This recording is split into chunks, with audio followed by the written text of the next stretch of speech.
Hey, what's up, everybody? How you doing? Just want to say what's up to you guys. And I'm saying like Eric B. and Rakim, it's been a long time. Shouldn't have left you.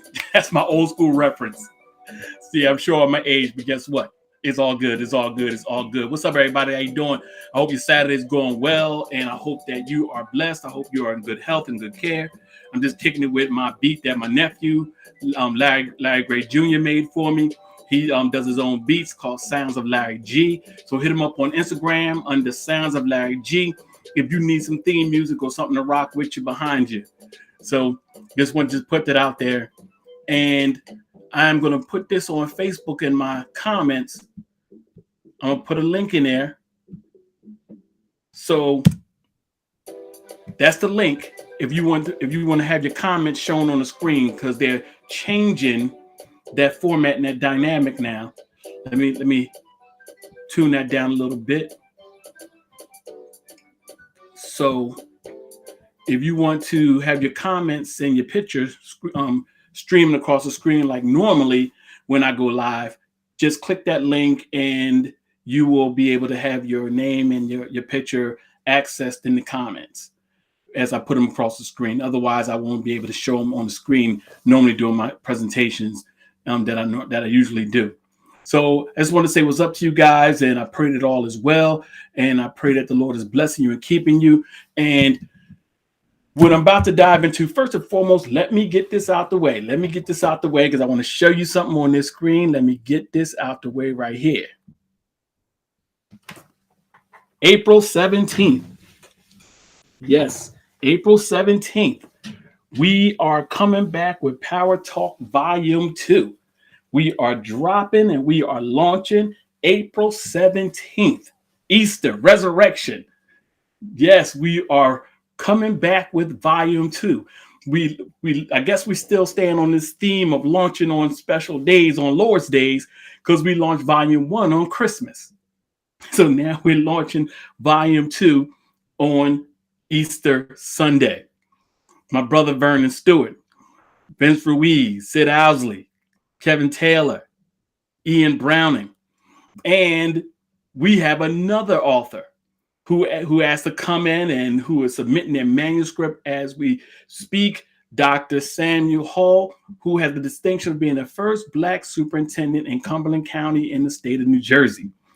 And they are going to be talking about their perspectives on power, passion, perseverance, and purpose. And all I want to say is, oh my goodness, wait till you hear these stories. Wait till you hear these brothers' stories. I mean, when I tell you stories of power, of faith and perseverance, and of second and third and fourth chances, I literally had a moment. I text Vince Ruiz and I say, hey, Vince, man, honestly, man, story is powerful on so many levels, brother. Powerful on so many levels. So I just want to thank these brothers for their bravery. I am committed to getting the stories of these men out here so that the world can get into the minds and hearts of men and be encouraged, inspired, and empowered by their story of faith, their story of resilience, their story of perseverance. And speaking of resilience, this is my Power Talk moment today, and I just want to talk about that very thing, resilience. And I want to talk about some myths. Some common myths that most people have about people who are resilient. And this really comes out of a Facebook conversation that my fraternity brother, Judge Jason Witcher, started about people, men specifically, who deal with depression. And he came on very vulnerable. And I've known Jason for years. Jason is one of those textbook pictures of tenacity and perseverance and starting from the bottom, now you here type of dudes. And I see Jason, I see myself in that same vein. And he started the conversation this week about men dealing with depression. And I thought about that, and most people, they know me by my tagline, Professor Positivity, because yes, my faith and my positivity has allowed me to sustain, has allowed me to survive. More than that, it's allowed me to thrive. But I wrote back because it was important for him for him, and not just him, for other people. I said, yeah, brother, I deal with depression too. Here, yes, the Professor Positivity deals with depression. It's important. And here's what I wrote him back. I said, more often than not, people who are perceived to be high achievers hide their depression, and therefore it causes so many other underlying issues. And he texted me back. He said, yes, that's what causes us to go into isolation, because honestly, who do you run to? Who do you run to? Usually the people who are perceived as high achieving, and the ones who are perceived to be resilient and tenacious, and they're the ones that people go to for help. So oftentimes, especially people in ministry, pastors suffer in silence because they feel like they don't have anybody to go to. So yes, Reverend Dr. John E. Gray, I deal with depression as well. The Bible said there's nothing uncommon to man. So what I want to tell you today is check on all your strong friends. Just check on them and say, how you doing? Because it's the ones who are the strong friends who are the ones who are suffering in silence because they don't think they have anybody to go to, and because they don't know how people are going to perceive it. Oh my God, how the Professor Positivity going to deal with depression? Easy. I do. Like so many other people. Like so many other people. There you go. You're right, First Lady. Depression has nothing to do with being strong or weak. And my Power Talk moment comes from that. Because what I want to talk about, just kind of briefly, I just want to talk about something about myths. And I want to break down the 6 myths of resilience. Very briefly. This ain't gonna be long.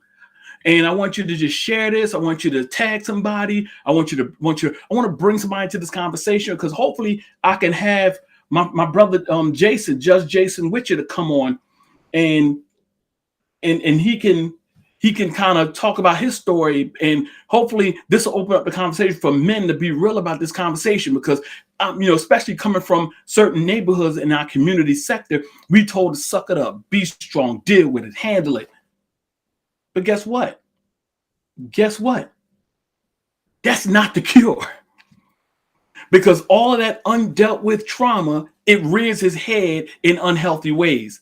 And we'll talk about that later on too. But I want to just sit here. I want to just talk about the 6 myths of resilience.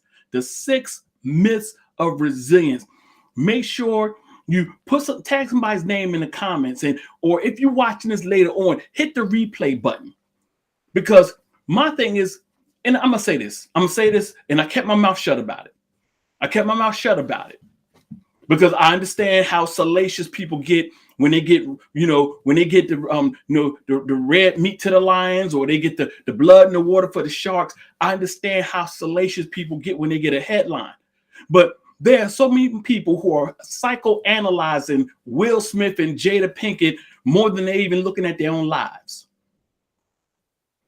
At some point, we got to look at our own lives. And it's easier to look at somebody else's life and psychoanalyze their life and to have a comment about somebody else's life. But guess what? The hard work of your life must be analyzed just as stringently, if not more so.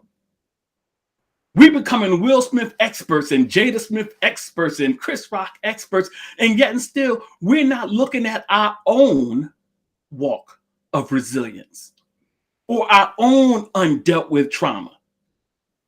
So I'm so glad that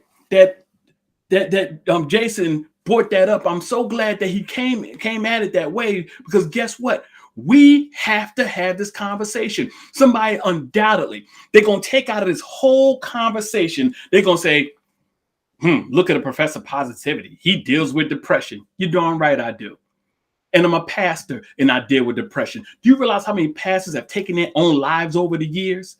And how many pastors deal with substance abuse issues or any kind of other issue because they don't feel like they can give voice to the fact that they deal with depression? Oh my goodness. So here's what I want you to do. I want you to go to my website, drjohnegray.com. I want you to download. I want you to order my book, Quitting Was Not an Option, so you can get the backstory as to why I deal with the things I deal with. Because for years, I had to be the strong dude, especially with my size. I had to be Big John. I had to be strong. And for that reason, I never gave voice to the things I've dealt with, and they went undealt with. So that trauma, it just brought itself back up into the dark spaces of depression, especially with me trying to be a striver and a doer and a grinder. And people don't understand how difficult that is when it manifests itself. So I want to talk about the 6 myths of resilience. The 6 myths. So follow along with me. Myth number 1. Myth number 1. Myth number 1. Resilient people never have down moments. The professor of positivity, he's supposed to be strong all the time. Resilient people, they strong all the time. They don't never have down moments. No, here's the thing. People who are resilient people, maybe they don't show you that they have down moments. But here's my question. If people are resilient, where do you think they get that practice from? Let me go here spiritually. Do you think the devil is going to let people who profess their strength in Christ just walk around bragging about that and not testing theory? The devil says, I'm going to test your theory. You say you got faith, I'm going to test your theory. You say you strong in God, I'm going to test your theory. You say I'm a warrior for Christ and I ain't going to let nothing get me down. The devil say, I'm going to check your chin. I'm going to test your theory. Of course, people who are resilient have down moments. Maybe you just don't see it. Maybe people carry it well. And you walk around thinking that these people who are upbeat, who have personalities that are optimistic and you know they're people of perseverance, that they don't have down moments. Of course. Of course. Do you realize that Martin Luther King was prone to moments of crippling and severe depression? Look at all the stuff that man had to deal with. So while we're sitting here looking in hindsight and we're looking at and we're breaking down the I Have a Dream speech and we say, oh, he was so awesome. He had crippling bouts of depression. So yes, it is possible to be resilient. It is possible to be positive. It is possible to be optimistic and still have down moments. You know what that makes your family? Human. It makes you a human being. Myth number 1, resilient people never have down moments. Myth number 2. Myth number 2. Resilient people never take days off.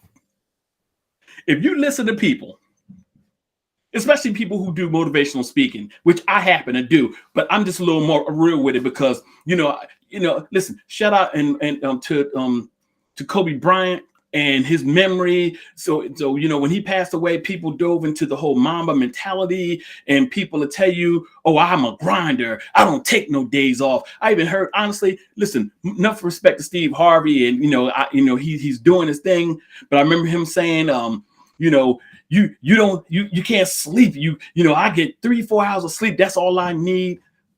Listen, strong people and resilient people, it's called self-care.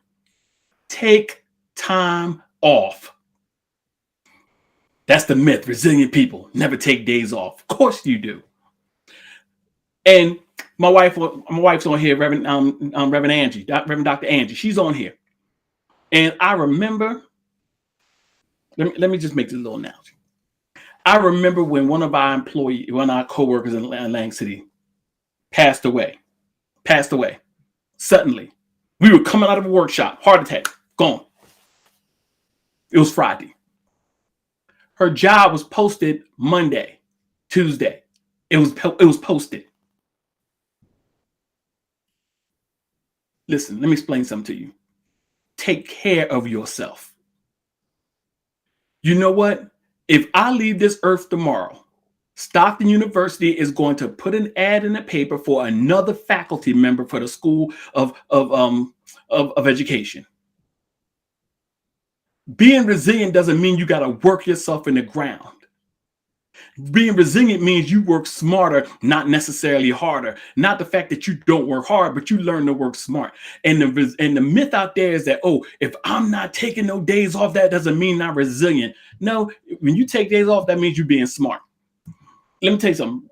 I have a secret to tell you. And you, first of all, I'm gonna say this, and I'm not bragging. I have a doctorate degree. You don't get a doctorate degree by being lazy. My wife has 2 master's degrees and a doctorate. You don't get those by being lazy. There are people who are entrepreneurs who are building their business. They're not lazy people. But guess what? There are days, family, when I absolutely do nothing.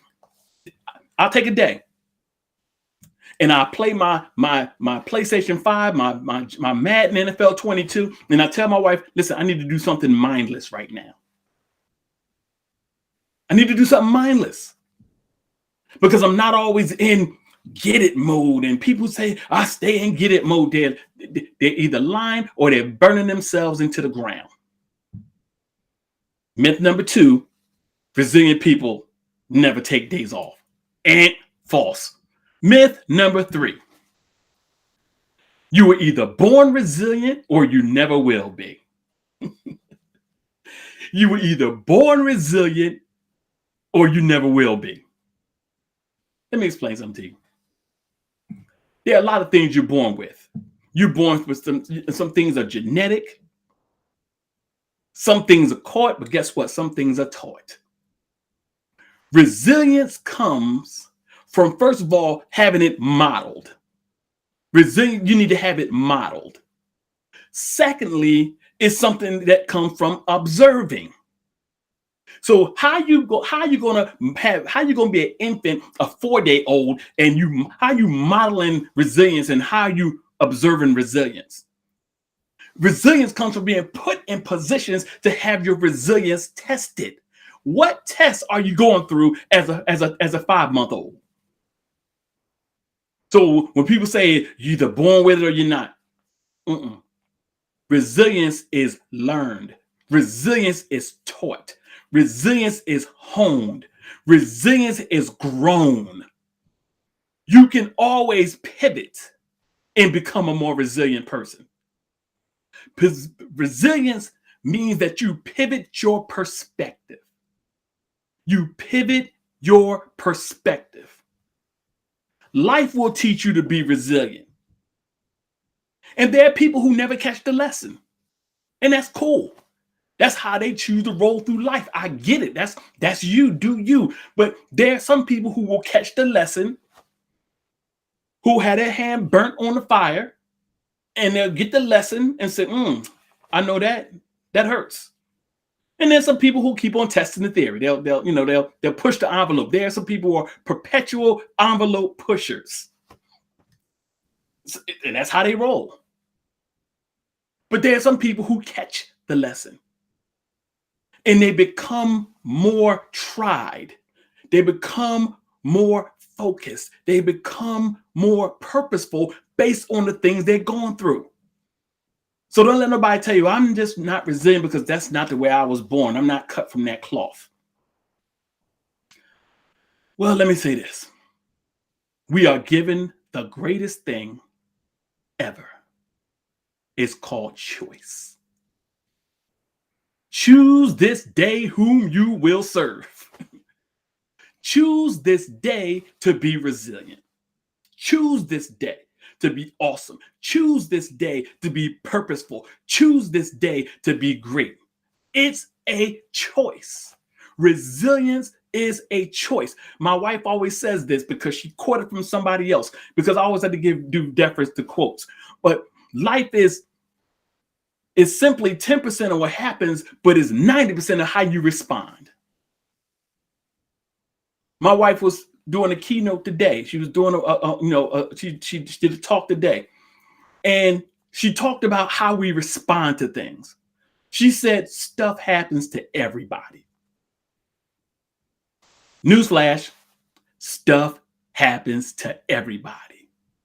What separates the resilient from the not resilient is how we respond to the things that happen to us. Myth number 3, either born resilient or never will be, and false. Myth number 4, if you're not resilient, that means you have a bad attitude. Oh my goodness! And listen, I've sat in a lot of seminars, I've sat in a lot of workshops, I've seen a lot of people speak, and I know, and there was this time where people talk about stinking thinking, and it's true that you do have to develop an attitude and a mindset of perseverance. But having that doesn't mean that you have a bad attitude. If you're not resilient, it has nothing to do with your bad attitude. What it has to do is your paradigm. Your paradigm. There's people who have great attitudes. They're good attitude by nature, by disposition, but their paradigm and their perspective does not lend itself to them being resilient. There's a shift in your paradigm that has to take place. There are some people who literally are good people of goodwill, that when something happens, their paradigm tells them, I don't know if I can get through this. I don't know if I can get through this. So automatically they come from a place of deficit in their thinking, in their paradigm. Has nothing to do with, oh, you just got a poor attitude. There are people who are wishing right now that they could be more resilient, but they just don't know how. Because you have to put yourself in the space of resilient people. You have to put yourself in the space of resilient teaching. You have to put yourself in the space of resilient company. Don't you know that we are the composite sum of our 3 closest friends? Think about your 3 best friends. That's you. That's you. That old adage, birds of a feather flock together. Of course, you're not going to see ducks flying with pigeons. You're not going to see crows flying with doves. Birds of a feather flock together. So if we want to become more resilient, we got to put ourselves in the space of being resilient. It's not your attitude, it's the space that you're occupying. What's your circle look like? Who are you connected to? What are you listening to? What are you putting in your heart? What are you putting in your mind? What's going in your ear? Here comes the brand new flavor in your ear. What is that flavor that's going in your ear? Myth number 5. Resilience is only beneficial when the times get tough. You know that, you know how people, they like to come out with these sayings, when the going gets tough, the tough get going. Tough times don't last, tough people do, blah, blah, blah, yada, yada, yada. I get it. That's cool and all that. But what happens is we have to understand that resilience is transferable. Resilience goes to all aspects of our lives.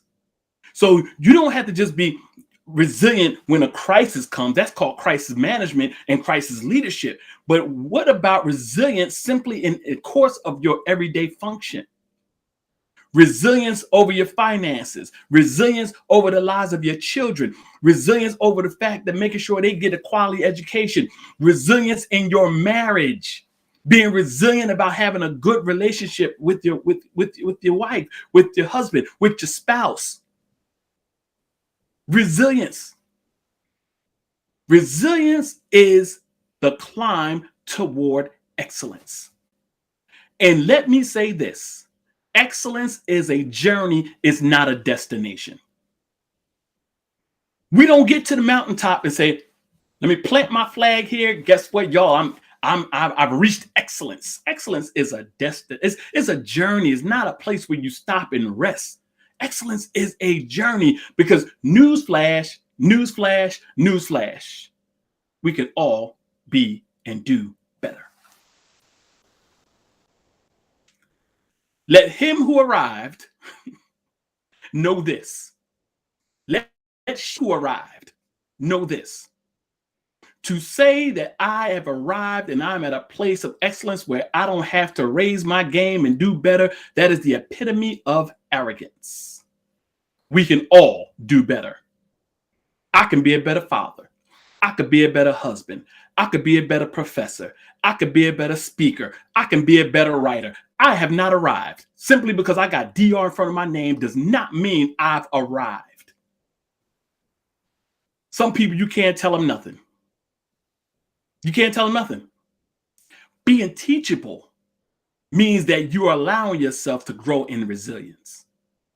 So I want to tell you that your resilience is not just basically reserved break glass in case of emergency.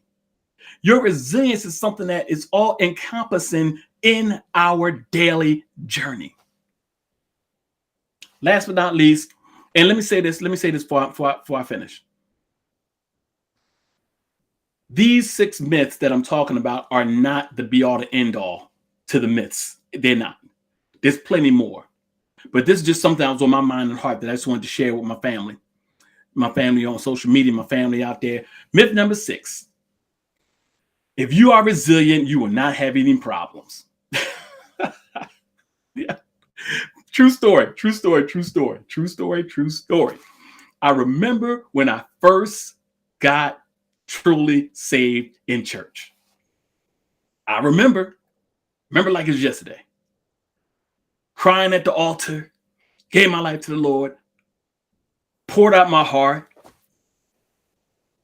listened to the preacher and repeated after him, get a preacher hand, get a Lord your heart. And as the Bible says, if you believe in your heart and confess with your mouth that Jesus is Lord, you shall be saved. So therefore, I believed in my heart and I confess with my life. I said, I believe that Jesus is my Lord and Savior, that he died on the cross for my sins, get on and on and on. Do you know how many problems I've had since that moment? Somebody told me when I got saved, now that Christ is in your heart, you ain't gonna have no more problems. The devil's on the run. You got him backing up, and you ain't got no more problems because Christ is in your life. Okay. That wasn't the truth. And here's the thing. Matthew 4 talks about Jesus being tempted in the wilderness. Jesus hadn't preached a thing before he even started doing. He did nan miracle. Nan miracle. That's my Georgia family coming out. Excuse me, y'all. But anyway, he ain't did nan miracle. Tempted in the wilderness. And I ain't gonna have no problems simply because I gave the Lord my life. That's when the problems start. For real. If the devil got you by the throat, he ain't got to mess with you. He ain't got to mess with you. I'm gonna be honest with you. Listen, if you out there wilding out doing your thing and you in the street and you do a thing, listen, you got your share of problems and pressures, but guess what? If you're trying to live right, if you're trying to be right, if you're trying to act right, if you're trying to think right, you're gonna have some problems. The devil is gonna say, what you gonna do when I come for you? So don't let nobody tell you that old myth, that lie that if you're a resilient person that you ain't gonna have no problems. No, if you're a resilient person, that means that you are coming up with creative ways to handle your problems in a constructive way, not a destructive way. Let me say that again. You're gonna have problems if you're a resilient person. But resilient people, they find ways, creative ways to handle their problems in a constructive way, not a destructive way. Resilient people will go into the lab. They'll go into the prayer closet. They'll go around people who they know are going to be a blessing to them. The destructive way is to pick up some Jack and think that you get that Jack Daniels, and you get that Remy, that all your problems going to go away. No, it ain't. They're going to still be there. Just your head just going to hurt in the morning. Resilient people know that there's a bigger issue than the immediate problem, and how they handle the immediate problem has long-term ramifications. It just doesn't affect them. It affects their circle. You see, what I do, it don't just affect me. It affects my family. It affects my wife. It affects my children. It affects my brothers, my sisters. It affects my grandchildren who I don't even have yet. So it's not that resilient people won't have problems, y'all. It's that resilient people know that the Bible says that nothing's too hard for God. That nothing's too hard for God. And that after you've suffered a little while, he himself will come and see about you. Resilient people know that weeping endures for a night, but joy comes in the morning. Resilient people know I've been here before, and I'm still here, and I'm going to keep putting one foot in front of the other. And as my wife's grandmama said, you say to her, keep on, keeping on, keep on, keeping on. This has been my Power Talk moment. I am Dr. John Gray, and I just want to say thank you so much for hanging out with me and indulging me for a little while. And I hope to see you tomorrow as I bring the word on Palm Sunday at 12 noon. I'm gonna put that on. I'm gonna put that on the screen so you can see. So hopefully you bring somebody. 12 o'clock. I'm virtual every Sunday. And if you're in your local church, and which I pray that you are, if you don't have a local church and you're not doing anything, come on, connect with me. But if you are, you can hit the replay button, and I have a word for you. And I just want to just invite you. Every Sunday, Empowered Life Ministries will be coming to you 12 p.m. I just want to just also shout out my brothers, these men who are sharing their vulnerability. They're sharing their Power Talk moments. We are launching April 17th. We launched Volume 1 on Christmas. We're launching Volume 2 on Resurrection Sunday. Power Talk, perspectives on power, passion, perseverance, and purpose. Shout out to Vernon and Vince and Sid and Kevin and Ian and Dr. Hull. I cannot wait for you to get your hands on this book from these brothers. You can go to Amazon, Power Talk Volume 1. You can hit the Kindle version. You can hit it for $1.99, or you can buy the hard copy. Reach out one of the authors, get it signed by him. But this one's dropping on the 17th, Easter Sunday. My family, here's what I need you to do. I need you to do me a favor. I want you to check on your strong friends. Check on your strong friends. You know, the ones that's always strong. You know, the one that's always, it's always tough and always handling things. And I just want you to just say, hey, I'm just thinking about you. You ain't got to be nothing long and drawn out. Say, hey, I'm just giving you a shout out. Just thinking about you, let you know you're on my mind. I'm praying for you, and so forth and so on. Because they're the ones who they suffer in silence, like myself. You know, when I my wife knows about my issues with depression, but people who are the strong ones, they're the ones who really handle a lot of things by themselves. So let them know they ain't by themselves. All right. Blessings to you. Take care. God bless you. Thank you so much for everybody who hopped on and logged on. David, my brother, thank you so much for tuning in. The last part, my sister, thank you so much for logging in. And everybody else who's going to watch this later on, I want you to be blessed. And to my wife, always love you, and outstanding job today. Outstanding job today on your message, sweetheart. You know, I referenced you a lot because you did your thing. I was inspired. Sister Kathy, God bless you. How are you? How are you? So take care, everybody. Be good. Be good to yourselves. Be good to other people. May the Lord bless you. May the Lord keep you. May He cause His face to shine upon you and grant you His peace. Take care.